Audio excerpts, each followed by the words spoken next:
আমের ভরা মৌসুম, কত মজার মজার আম। আর এই আম দিয়ে স্পেশাল যদি কিছু না বানাই তাহলে কেমন হয় বলেন। আসসালামু আলাইকুম।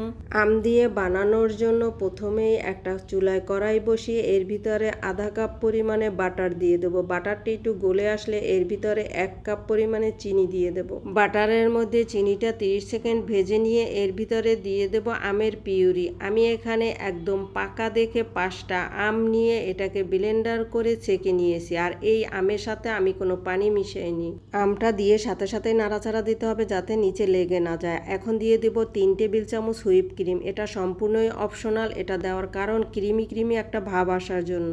সব কিছুতে একটা বলক চলে আসলে দিয়ে দেব 1 কাপ হোমমেড ছানা। আর এই ছানা এখন আমের সাথে খুব ভালো করে মিশিয়ে নিয়ে জাল করতে থাকবো যতক্ষণ পর্যন্ত না আমের পিউরিটা ঘন হয়ে আসে। এই সময় চুলার আঁচ বাড়ানো যাবে না, মিডিয়াম টু লোতে রেখে বারবার নাড়াচাড়া করতে করতেই আমের পিউরিটা ঘন করতে হবে। একটু ধৈর্যের কাজ। এই ডেজার্ট বানানোর জন্য আমগুলো একদম পাকা আর মিষ্টি নিতে হবে।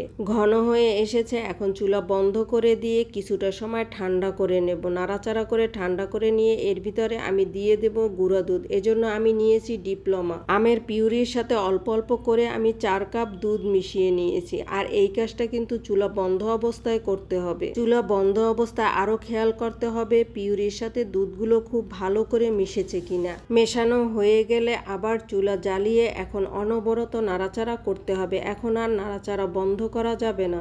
নাড়াচাড়া করতে করতে যখন আঠালো ভাব চলে আসবে এ পর্যায়ে দিয়ে দেব 2 টেবিল চামচ ঘি।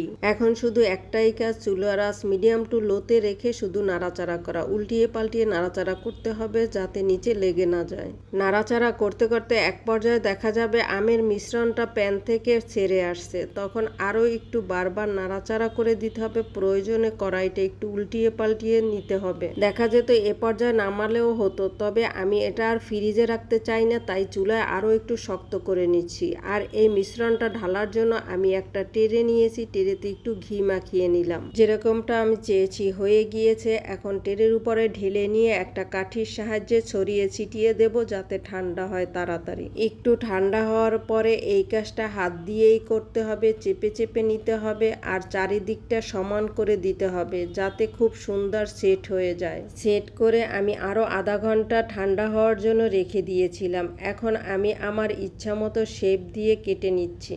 স্মুথ একটা ডো, এটা দিয়ে যে কোনো শেপ বা যে কোনো ডিজাইনই করা যায়। আমি ছানার ডিজাইন সহজভাবে করে নিলাম। সবগুলো এক সাইজ করে কেটে নিয়েছি। কাটা শেষ।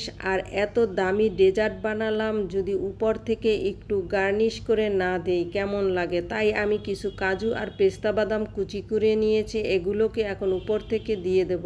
এমনিতেই খুবই লোভনীয় লাগতেছিল, বাদাম দেওয়ার পরে তো লুকটা আরো চেঞ্জ হয়ে গেল। আম দুধের মিশ্রণে যে একটা আঠালো ভাব হওয়ার কথা কিছুই নেই। খুব সুন্দর করে একটা একটা আলাদাভাবেই উঠে আসছে ট্রে থেকে। দেখতে যেমন লোভনীয়, খেতে তো নামি দামি দোকানের মিষ্টির চেয়েও বেশি স্বাদ। আমের এখন ভরা সিজন, আপনারাও চাইলে এরকমের একটা স্পেশাল ডেজার্ট বানিয়ে খেয়ে দেখতে পারেন।